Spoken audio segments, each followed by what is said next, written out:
అందరికీ నమస్కారం. Welcome to Telugu editor channel. ఇప్పుడైతే మనం 7వ తరగతి సెమిస్టర్ 1లోని సామాన్య శాస్త్రంలోని 5వ పాఠ్యం గురించి ఒకసారి క్విక్ రివ్యూ చేద్దాం.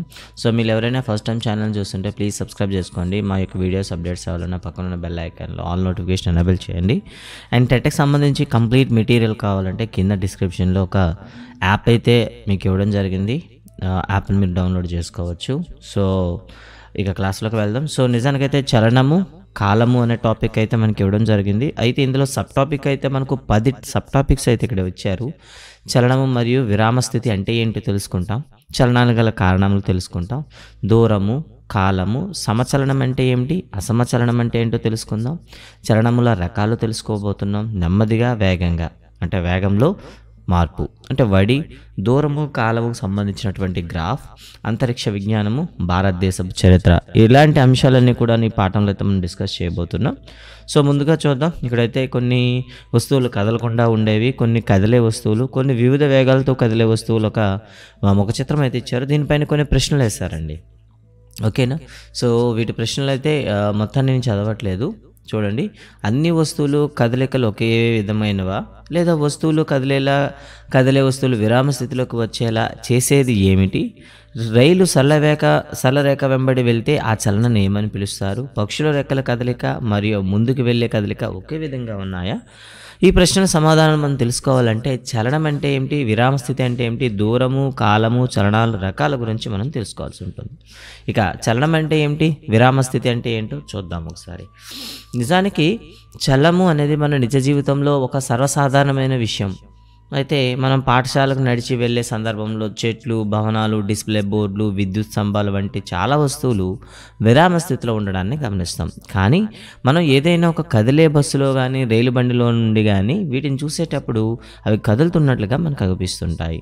సో ఇక్కడ అయితే మనం కదులుతున్నామా, వస్తువులు కదులుతున్నాయా అని చాలాసార్లు సందేహం ఉంటాయి. దీనికైతే మనం 9th క్లాస్లో మనం చెప్పుకునేటప్పుడు చెప్తాం, సాపేక్షము అనే ఒక అంశం అయితే తెలుస్తుంది. సాపేక్షము అంటే ఏమిటి అంటే ఒక వస్తువుకు తన పరిసరాలకు సంబంధించిన ఇతర వస్తువులకు మధ్య నుండేటటువంటి సంబంధాన్ని సాపేక్షం అని పిలుస్తాం అనమాట. అంటే ఒక వస్తువు తన పరిసరాలకు సంబంధించి తన స్థానాన్ని మార్చుకోనప్పుడు అది విరామంలో ఉంటామని, అదేవిధంగా తన పరిసరాలకు సంబంధించి ఆ వస్తువు తన స్థానాన్ని మార్చుకుంటూ ఉన్నప్పుడు చలనంలో ఉన్నట్లు భావిస్తాము. సో కాబట్టి సాపేక్షత అనేది పరిశీలకునికి మరియు పరిశీలింపబడే వస్తువుకి మధ్య ఉండేటటువంటి ఒక అవినాభావ సంబంధం అంటాము. ఉదాహరణకు ఒక ఎగ్జాంపుల్ చూద్దాం. మనం రైలు బండిలో వెళ్తున్నాం అనుకోండి. రైలు బండిలో మన ఎదురుగా ఉన్న వ్యక్తిని మనం చూస్తుండేటప్పుడు ఇద్దరం కూడా విరామ స్థితిలో ఉంటాం. కానీ బయట నుండి పరిశీలించేవాడు చూశారనుకోండి, ఇద్దరం కూడా మనం చలనంలో ఉండేటట్లు కనిపిస్తాం. అంటే దీన్ని బట్టి ఏమైందంటే పరిశీలకుడికి పరిశీలింపబడే వస్తువుకి మధ్య ఉన్న సాపేక్ష అంశాన్ని మనం చలనం ద్వారా చెప్తాం అన్నమాట. అయితే ఇక్కడ కొన్ని వస్తువులు విరామ స్థితిలో ఉండేవి, కొన్ని చలనంలో ఉండేవి ఉన్నాయి. వాటిని అయితే మనకి గుర్తించమన్నారు. సో పక్షి కానివ్వండి, సీతాకోక చిలుక, అండ్ ఇక్కడ మనకు రంగుల రాట్నంలో కదిలే చక్రం కానీ చలనంలో ఉన్నట్లు మనం చెప్తాం. మిగతావి చలనం లేకుండా విరామ స్థితిలో ఉన్నట్టయితే చెప్తాం. సో దీనికి సంబంధించి నిర్వచనం అయితే ఇక్కడ క్లియర్గా ఇచ్చాడనమాట. మీరు చూడండి, ఒక వస్తువు యొక్క స్థానము దాని పరిసరాల పరంగా మారినట్లయితే, స్థానము పరిసరాల పరంగా మారినట్లయితే దాన్ని చలనంలో ఉందంటాము. ఒక వస్తువు యొక్క స్థానము దాని పరిసరాల పరంగా మారకుండా ఒకే విధంగా ఉంటే ఆ వస్తువుని విరామ స్థితిలో ఉందని చెప్తాను అనమాట.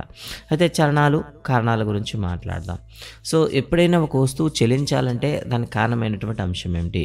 అయితే ఎప్పుడైనా సరే మీరు క్యారమ్ బోర్డు ఆడారా, కాయిన్స్ని స్ట్రైకర్తో కొట్టినప్పుడు ఆ కాయిన్స్ మీరు కదలడాన్ని గమనించి ఉంటారు. సో ఇక్కడ మీకు ఏం అర్థం అవుతుంది? స్ట్రైకర్ కాయిన్పై ప్రయోగించిన బలమే దీనికి కారణం. అంటే వస్తువు కదిలించాలంటే బలం మనకి అవసరం. అయితే ఇక్కడ ఒక కృత్యం అయితే ఇచ్చాడండి. సో ఇక్కడ చూడండి, ముగ్గురు కూడా ట్రయాంగిల్ షేప్లో నిలబడ్డారు. ఫోటోలో చూడండి, ఇమేజ్లో ఒక మొదటి వ్యక్తిని మీకు కొట్టమని చెప్పండి. అతను ఏం చేస్తాడు, బలంతో కాలుతో తంతాడు. సో వెంటనే మన దగ్గరకు వస్తుంది. మనం ఏం చేస్తాం, దాన్ని కాస్త రెండో వ్యక్తి వైపు పంపిస్తాం. మూడో వ్యక్తి ఆ బాల్ని ఆపేయడం అనేది జరుగుతుంది. అంటే ఇక్కడ ఏమర్థమైంది? సో మొదటి వ్యక్తి బలాన్ని ప్రయోగించడం వల్ల ఏమవుతుంది, వస్తువుని కదిలేటట్లు చేశాడనమాట. రెండోసారి ఆ కదిలేతున్న వస్తువుని మళ్ళీ బలం ప్రయోగించి ఏం చేసాం, దాన్ని దిశ మార్చామంట. మూడోసారి వ్యక్తి ఏం చేశాడు, ఆ బాల్ని ఆపేయడం జరిగింది. అంటే బలం అనేది విరామ స్థితి నుండి చలనంలోకి తీసుకురావచ్చు, లేదా దాని దిశను మార్చవచ్చు, లేదా చలనం నుండి తిరిగి విరామ స్థితిలోకి మార్చడానికి కూడా బలం అవసరమవుతుంది. అంటే చలనం నుండి చలనం నుండి విరామ స్థితి కానీ, విరామ స్థితి నుండి చలనంలో కానీ, చలనంలో ఉండే వస్తువు యొక్క దిశ మార్చడానికి కానీ మనకి బలం అవసరం వస్తుంది. అలాగే నడక, ఈత కొట్టడం, వాహనాలు బ్రేకులు వేయడం, నదిలో నీటి ప్రవాహం, చెట్ల నుంచి పూలు రాలిపోవడం, అయస్కాంత ఆకర్షణ మొదలన్నీ కూడా కదలికలకు వివిధ రకాలైనటువంటి బల ప్రయోగాల వల్ల జరుగుతుంది. అంటే బలాల ప్రయోగం అనేది జరుగుతుంది అని చెప్పడం జరిగింది.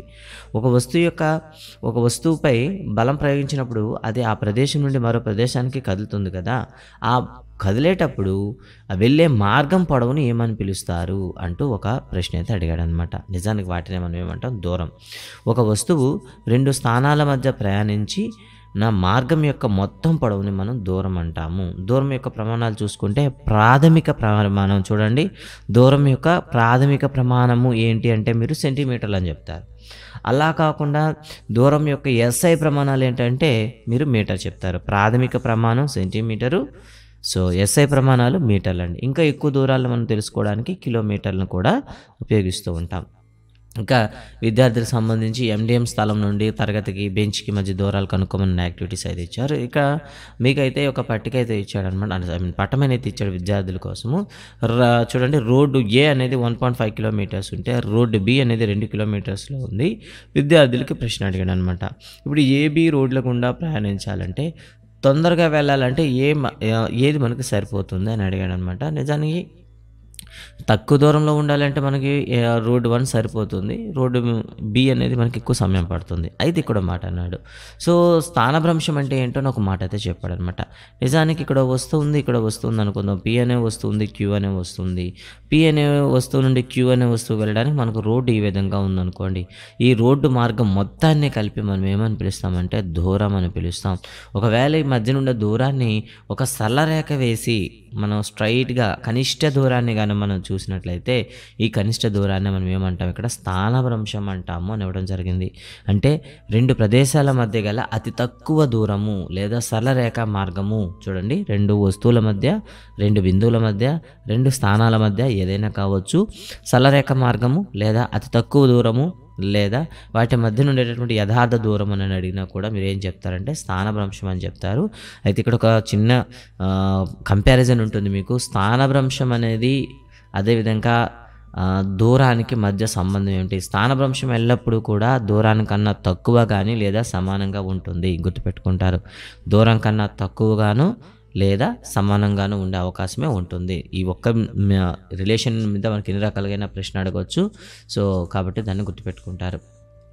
ఓకే, తర్వాత మనం చూసుకున్నట్లయితే ఇక్కడ మరొక టాపిక్ అయితే ఇవ్వడం జరిగింది, కాలం అండి. కాలం అంటే ఏమిటి?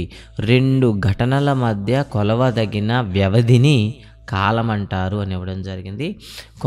చూడండి, కాలం యొక్క ప్రాథమిక ప్రమాణం ఏమిటి అంటే సెకండ్ అండి. సో గుర్తుపెట్టుకోండి, ఇందాక దూరం అనేసరికి సెంటీమీటర్లు అన్నారు, చాలామంది మిల్లీమీటర్ని పెట్టేస్తారు. సో దూరానికి ప్రాథమిక ప్రమాణం సెంటీమీటరు, కాలానికి ప్రాథమిక ప్రమాణం సెకండ్ అండి.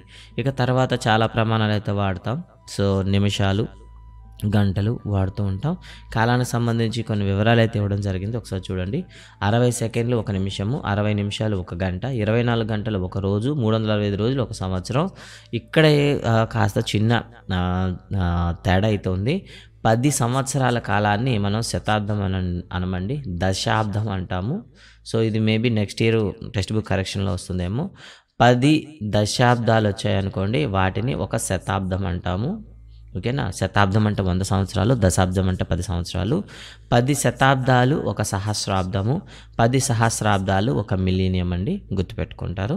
ఓకేనా? ఒక చిన్న మధ్యలో మాత్రమే ఒకటి మిస్ అయింది. మేబీ నెక్స్ట్ ఇయర్ టెక్స్ట్ బుక్లో మళ్ళీ ఇది కరెక్షన్ చేస్తారు, ఎందుకంటే ఫస్ట్ టైం ప్రింట్ అయింది కాబట్టి ప్రింటింగ్ మిస్టేక్స్ ఉంటాయి. మన ఉపాధ్యాయ మిత్రులు చాలామంది రివ్యూ కోసం పెట్టారు ఉంటారు. ఖచ్చితంగా వచ్చే ఏడాది దాని మీద మళ్ళీ కరెక్షన్ అయితే వస్తుంది. కాబట్టి ప్రస్తుతానికి ఇది మీరు కరెక్ట్ చేసుకొని చదవండి. ఓకే, సో తర్వాత చూద్దాం. కాలం అనే పదాన్ని మనం వివిధ సందర్భాల్లో వాడతాం. కొన్ని సందర్భాల్లో కాలం అనేది వాడకుండా చాలా ఆలస్యము, ఇంత త్వరగా మొదలైన వాటిని కూడా వాడుతుంటాం. అసలు ఆలస్యం ఎందుకు అవుతుంది? త్వరగా ఎలా అవుతుంది? గడియారాన్ని కొలవడానికి అంటే గడియారాలనేవి కాలాన్ని కొలవడానికి ఉపయోగించే సాధారణ పరికరాలు అంటాము. ఇప్పుడైతే ఏమైంది ఇక్కడ మనకి తొందరగా ఆలస్యం. మరి వీటిని ఏ విధంగా లెక్కిస్తాము? అసలు ఏంటి అసలు దాని యొక్క కథ ఏందో చూద్దాం. అయితే మనకి పాఠశాలలో కాలంలో కొలవడానికి మనకి ఫిజికల్ టీచర్ ఎవరైతే ఉంటారో కొంచెం మన పీఈటీ ఎవరైతే ఉంటారో వాళ్ళు ఏం చేస్తారంటే రన్నింగ్ రేస్ కండక్ట్ చేసేటప్పుడు కానీ లేదా కబడ్డీ లాంటి ఆటలు ఆడేటప్పుడు స్టాప్ వాచ్ను వాడతారనమాట. అయితే దీంట్లో మొబైల్ ఫోన్ వాడచ్చు లేదా వాళ్ళ నెక్లో ఉపయోగించేటటువంటి స్టాప్ వాచ్ కూడా వాళ్ళు వాడుతూ ఉంటారనమాట. అయితే ఇక్కడ విద్యార్థి పేరు, రేస్ పూర్తి చేసిన టైం ఇక్కడ మనకి ఇవ్వడం జరిగింది, యాక్టివిటీస్ అనమాట.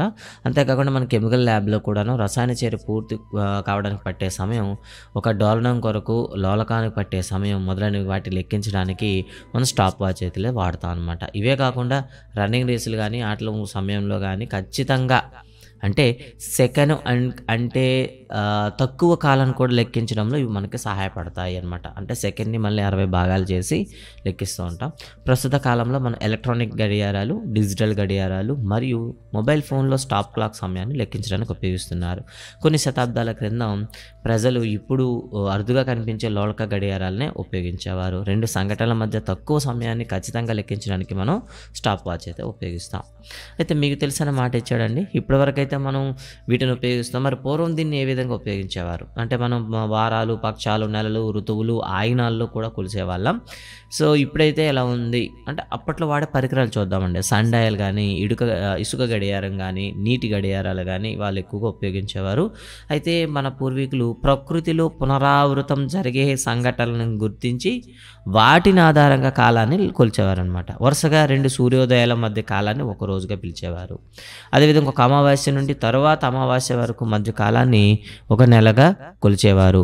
సూర్యుని చుట్టూ భూమి ఒక పూర్తి భ్రమణం చేయడానికి పట్టే కాలాన్ని ఒక సంవత్సరంగా నిర్ణయించేవారు. ఒక సగటు దినం అనగా 24 గంటలుగా వాళ్ళు నిర్ణయించారనమాట.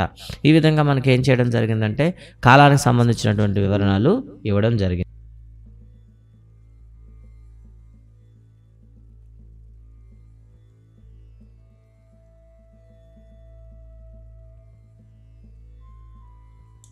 ఇక తరువాత చలనాలు రకాల గురించి మాట్లాడదామండి.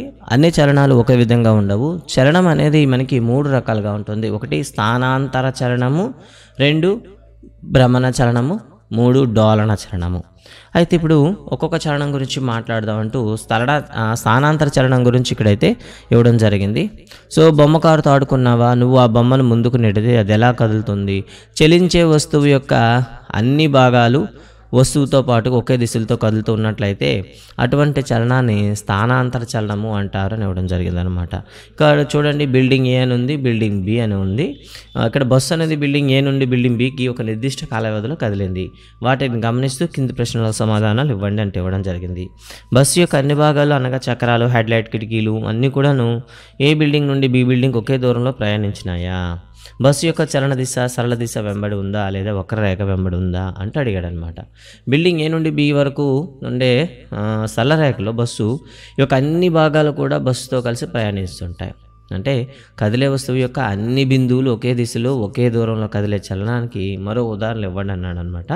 సో చెట్టు నుండి కిందకు పడుతున్న కొబ్బరికాయ తీసుకోండి, స్ట్రైట్గా ఉంటుంది. లిఫ్ట్ చలనం అండి. లిఫ్ట్ అనేది కింద నుండి పైకి వెళ్ళమనుకోండి, స్ట్రైట్గా ఉంటుంది. రోడ్డుపై సరళ రేఖలు ప్రయాణిస్తున్న కారు, ఇవన్నీ కూడాను స్థానాంతర చలనానికి ఉదాహరణ. స్థానాంతర చలనాలు సరేఖీయ చలనము మరియు వక్రరేఖీయ చలనముగా 2 రకాలుగా ఉంటాయి. స్థానాంతర చలనంలో ఒక వస్తువు సరళ రేఖ మార్గంలో ప్రయాణిస్తున్నట్లయితే దాన్ని సరళ రేఖీయ చలనం అంటారు. అదే స్థానాంతర చలనంలో ఒక వస్తువు వక్రరేఖ మార్గంలో ఉన్నట్లయితే ఆ చలనాన్ని వక్రరేఖీయ చలనం అంటారు. తర్వాత సూర్యుని నుండి వచ్చే కాంతి కిరణాలు సరళ రేఖ మార్గంలో కదులుతాయి. అందువల్ల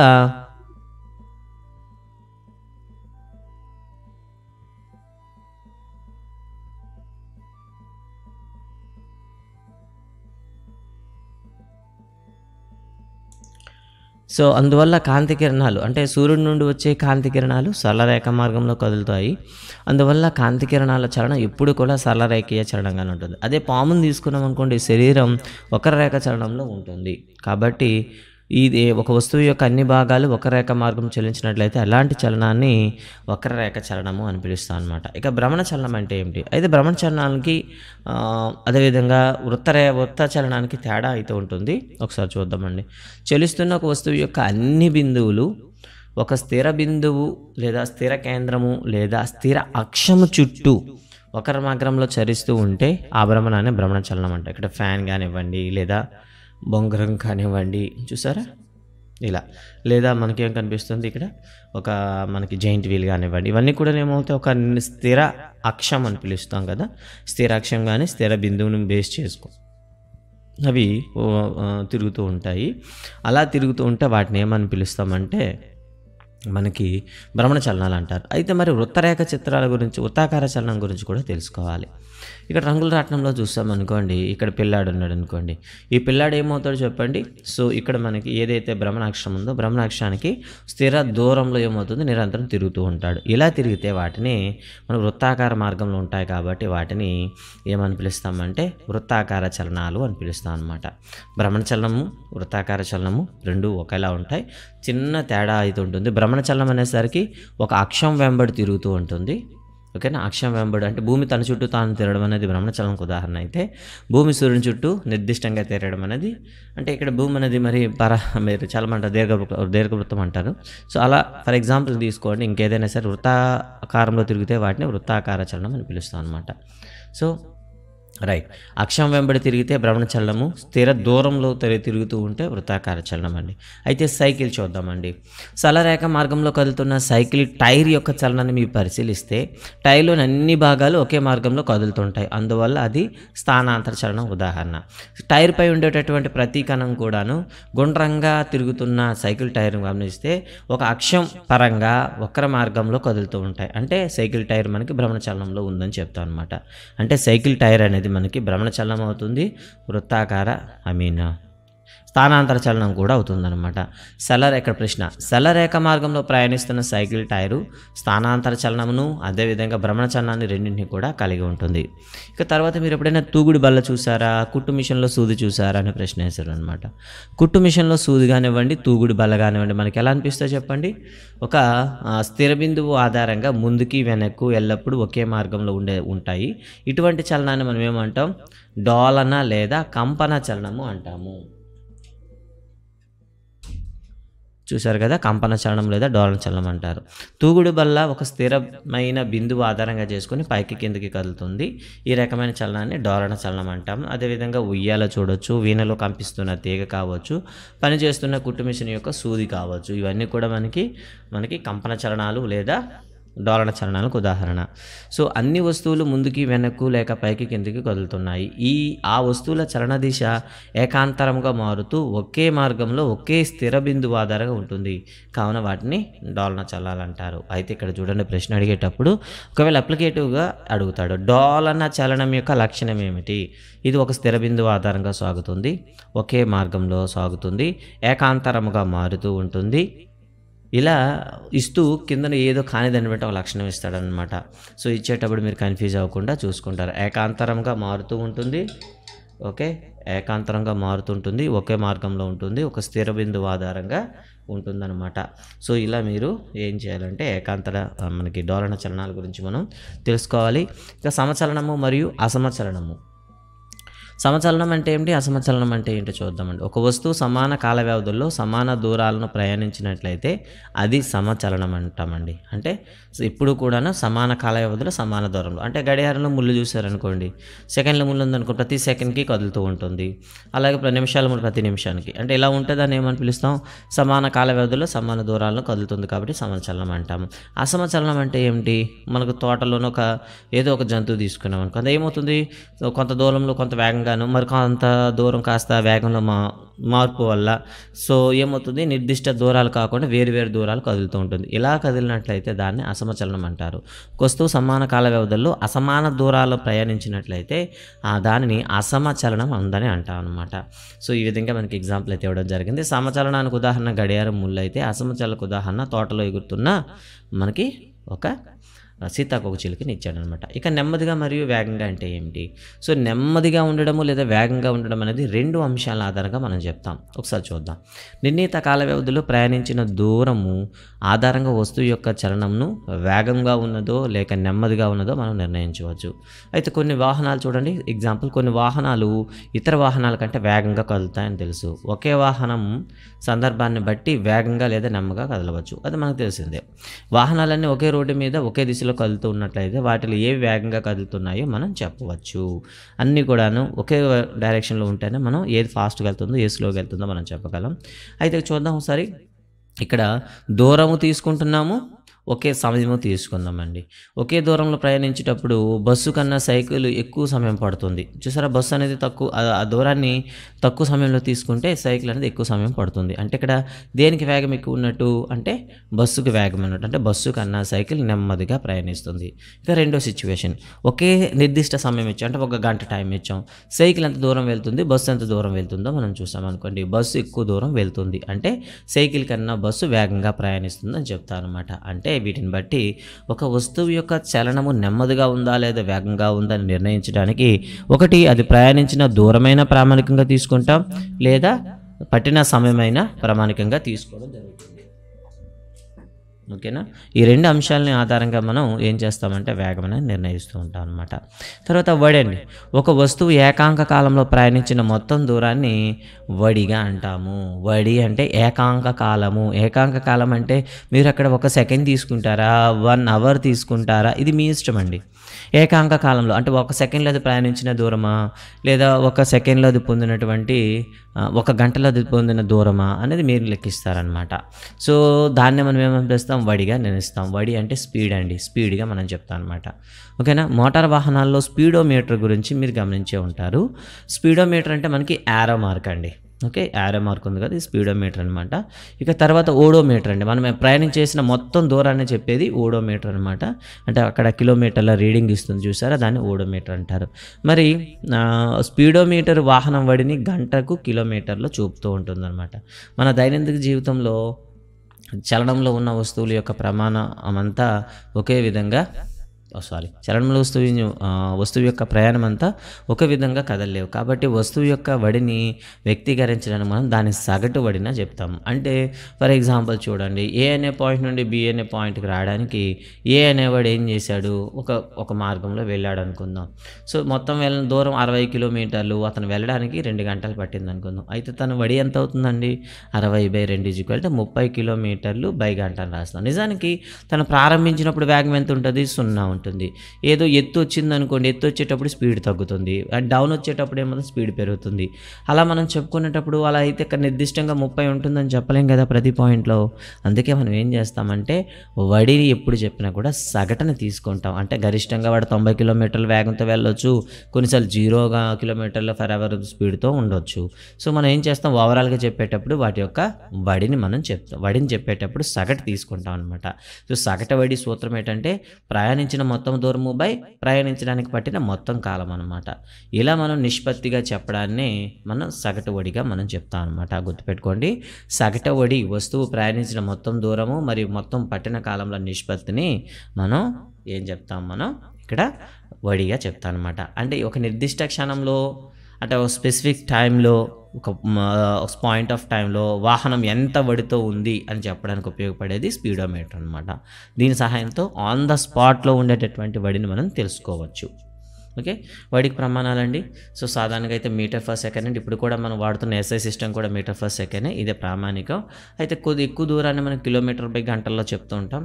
అయితే 1 కిలోమీటర్/గంటని మనం మీటర్/సెకండ్లో మార్చాలంటే 5/18 చేత మనం ఇక్కడ చూడండి 5/18 మీటర్/సెకండ్స్. కాబట్టి మనం దేనిలో మారుస్తున్నామో చూసుకోవాలి. అంటే కిలోమీటర్ని గంటల్లో మార్చాలనుకుంటే కిలోమీటర్/గంటని మీటర్లో మార్చాలంటే 5/18 చేత మల్టిప్లై చేయాలి. అదే మీటర్/సెకండ్ని కిలోమీటర్/గంటతో చేయాలనుకుంటే 18/5 చేత మీరు మల్టిప్లై చేయాల్సి వస్తుందన్నమాట. ఇక దూరము కాలానికి గ్రాఫ్ చూద్దాం. అంటే X అక్షము అండ్ Y అక్షాలు మనం తీసుకొని గ్రాఫ్ రూపంలో ప్రదర్శించినట్లయితే ఎలా ఉంటుంది, ఇక్కడ చూడండి ఒకసారి. గ్రాఫ్ అయితే ఇవ్వడం జరిగింది. ఎక్స్ అక్షం పైన సమయం తీసుకున్నారు, వై అక్షం పైన కిలోమీటర్లు తీసుకున్నారు. ఇలా తీసుకుని గ్రాఫ్ తీసినట్లయితే ఏమొచ్చింది మనకి స్ట్రైట్గా ఒక లైన్ రావడం. ఇలా స్ట్రైట్ లైన్ వచ్చిందంటే దాన్ని సమవేగంలో ఉంది అని చెప్తామండి, గుర్తుపెట్టుకోండి. వీటిపైన అప్లికేషన్ అడిగితే మీరు కన్ఫ్యూజ్ అవ్వద్దు. సో ఇంకా ఇచ్చాడు ఏమైనా, సో ఒకటే ఇచ్చాడు. సో నిజానికి ఇలా స్ట్రైట్ లైన్ వచ్చింది అనుకోండి, అప్పుడేమంటే యూనిఫామ్ మోషన్ అంటాం, సమవడి అని పిలుస్తుంది. అలా కాకుండా ఇలా వచ్చింది అనుకోండి, ఈ ధన త్వరణము అని పిలుస్తాం అనమాట, ధన త్వరణం అని పిలుస్తాం. అలా కాకుండా గ్రాఫ్ అనేది ఇలా ఇస్తాడండి కొన్నిసార్లు, ఇలా ఇస్తే రుణత్వరణము అని పిలుస్తాం అనమాట, గుర్తుపెట్టుకుంటారు. సో గ్రాఫ్ని బట్టి మీరు చెప్పాల్సి ఉంటుంది. స్ట్రైట్ లైన్ ఎప్పుడు వచ్చిందంటే అది సమవేగంతో చలిస్తుంది అని చెప్తాము. సో దానికి సంబంధించి మిగతా అంశాలన్నీ సూచన చేయడం జరిగింది. ఇక చివరి కాన్సెప్ట్ అంతరిక్ష విజ్ఞానము భారతదేశం అండి. భారతీయ అంతరిక్ష పరిశోధన సంస్థ ఇస్రో గురించి ఒకసారి మాట్లాడుకుందాం. డాక్టర్ విక్రమ్ సారాభాయ్ యొక్క దూరదృష్టితో భారతీయ అంతరిక్ష పరిశోధన సంస్థ 1969లో ఏర్పడింది. ప్రస్తుతం ఇస్రో చైర్మన్గా డాక్టర్ కె శివన్ గారు వ్యవహరిస్తున్నారు. గడిచిన సంవత్సరాలకు ఇస్రో అంతరిక్ష పరిజ్ఞానాన్ని సామాన్యుల చెంతకు చేర్చడమే లక్ష్యంగా నిర్దేశించింది. ఈ ప్రక్రియలో ఇది ప్రపంచంలో 6 అతిపెద్ద అంతరిక్ష సంస్థల్లో ఒకటిగా మారింది. వేగవంతమైన నమ్మకమైన సమాచార ప్రసారం కోసం ఇన్సాట్, భూమిని గురించి అర్థం చేసుకోవడానికి IRS and satellite and ISRO వద్ద ఉన్నాయి. SLV satellite launching vehicle, ASLV augmented satellite launch vehicle, PSLV polar satellite launch vehicle, GSLV geo synchronized satellite launch vehicle. వీటిపైన మనకు డెఫినేషన్ అడుగుతూ ఒక మార్క్ ఇవ్వడానికి ఉంటుంది. ఇవన్నీ మన దగ్గర ఉండేటటువంటి లాంచ్ వెహికల్స్ అండి, అంటే అంతరిక్షంలో పంపించే వాహనాలు అనమాట. సో SLV నుండి ఈరోజు మన GSLV వరకు రావడం జరిగింది. GSLV Mark 3 భారత అంతరిక్ష పరిశోధన సంస్థ శాటిలైట్ను ప్రయోగించడానికి ఉపయోగించే ప్రధాన రాకెట్ వ్యవస్థ. ఓకే, సో 18 జూన్ 2016 ఇస్రో ఒకే వాహనంలో 20 ఉపగ్రహాలు పంపించింది. అదేవిధంగా 15 ఫిబ్రవరి, చూడండి ఇది చాలా ఇంపార్టెంట్ డేట్, ఇది 2017 ఫిబ్రవరి 15 ఒకేసారి 104 ఉపగ్రహాలను ఒకే ర్యాకెట్లో పంపించడం జరిగిందనమాట. ఇది ప్రపంచ record. Okay, Satish Dhawan space centre SDSC, దీన్ని షార్ అని పిలుస్తాం. ఈ స్పేస్ సెంటర్ సాధారణంగా శ్రీహరికోట హై ఆల్టిట్యూడ్ రేంజ్గా ఉంటుందన్నమాట. దీన్ని సింపుల్గా షార్ అని పిలుస్తాము. ఓకే, ఇస్రో మాజీ చైర్మన్ ప్రొఫెసర్ సతీష్ ధావన్ గారి జ్ఞాపకార్థం 2002 సెప్టెంబర్ 5న ఈ స్పేస్ సెంటర్కి ఏదైతే శ్రీహరికోట హై ఆల్టిట్యూడ్ రేంజ్ ఏదైతే ఉందో దానికి పేరు మార్చారనమాట, సతీష్ ధావన్ అని పేరు పెట్టారు. సో నామకరణం ఇప్పుడు చేశారని అడుగుతాడు. 2002 సెప్టెంబర్ 5. ఇది అత్యుత్తమ సాంకేతికతో పాటు ప్రకృతి మేళవించిన ఈ దీవి అత్యుత్తమ సాంకేతిక నిపుణులను కలిగి ఉందన్నమాట. సో ఇంకేమైనా సతీష్ ధావన్ అంతరిక్ష కేంద్రం ఆంధ్రప్రదేశ్లోని శ్రీ పొట్టి శ్రీరాములు నెల్లూరు జిల్లాలోని శ్రీహరికోటలో ఉంది. ఇది భారత అంతరిక్ష నౌకాశ్రయము. ఇది భారత ప్రభుత్వ ప్రధాన కేంద్రాలైనటువంటి భారత అంతరిక్ష పరిశోధన సంస్థ ఇస్రో, డిపార్ట్మెంట్ ఆఫ్ స్పేస్ DOSలలో ఒకటి. రిమోట్ సెన్సింగ్, కమ్యూనికేషన్, నావిగేషన్ మరియు శాస్త్రీయ పరిశోధనల కొరకు ఇక్కడ ఏం చేస్తారంటే మౌలిక సదుపాయాలు అందించడం జరుగుతుంది. అంతేకాకుండా ప్రపంచంలోనే ద బెస్ట్ ఏదైతే లాంచింగ్ సెంటర్స్ ఉన్నాయో అందులో ఇది ఒకటండి. ఇక తర్వాత ర్యాకెట్ గురించి ఇవ్వడం జరిగింది. ర్యాకెట్ మరియు కృత్రిమ ఉపగ్రహాలు ఏ విధంగా పనిచేస్తాయనేది. ఒక వస్తువు ముందుకు నెట్టడం అవసరమైన బలాన్ని అందించే పరికరాలను ర్యాకెట్ అంటారు. చూసారా, రాకెట్ అనేసరికి మీరు ఏదనుకుంటాము, ఒక వస్తువును ముందుకు నెట్టడానికి అవసరమైన బలాన్ని అందించే పరికరాలను రాకెట్లు, అంతరిక్ష నౌకలు, ఉపగ్రహాలు ప్రయోగించిన రాకెట్లను ఉపయోగిస్తుంటారు. క్షిపణులను కూల్చడానికి కూడా ఈ మధ్య ఉపయోగిస్తున్నారు. ఇక్కడ బెలూన్ కనిపిస్తోంది. అండ్ మేము దీపావళిలో కూడా క్రాకర్స్ అయితే యూజ్ చేస్తాము. ఇక తర్వాత వచ్చి కృత్రిమ శాటిలైట్స్ గురించి ఇక్కడ ఇవ్వడం జరిగిందండి. వీటి గురించి మీరు చదువుకోగలనుకుంటాం. ఇక్కడ పెద్దగా మనకి ఏమీ లేదు. GPS గురించి ఒక మాట అయితే ఇచ్చాడు. GPS అంటే ఏమిటి? గ్లోబల్ పొజిషనింగ్ సిస్టమ్ అండి, అంతే. సో గైస్, ఇది ఈ పాఠం పైన మీ కామెంట్స్ ఏవైనా ఉంటే ఇవ్వండి. డెఫినెట్లీగా వీడియో మీకు నచ్చినట్లయితే లైక్ చేయండి, షేర్ చేయండి, మీ ఫ్రెండ్స్ అందరికి కూడాను చెప్పండి. అందరికీ థ్యాంక్ యూ. జై హింద్.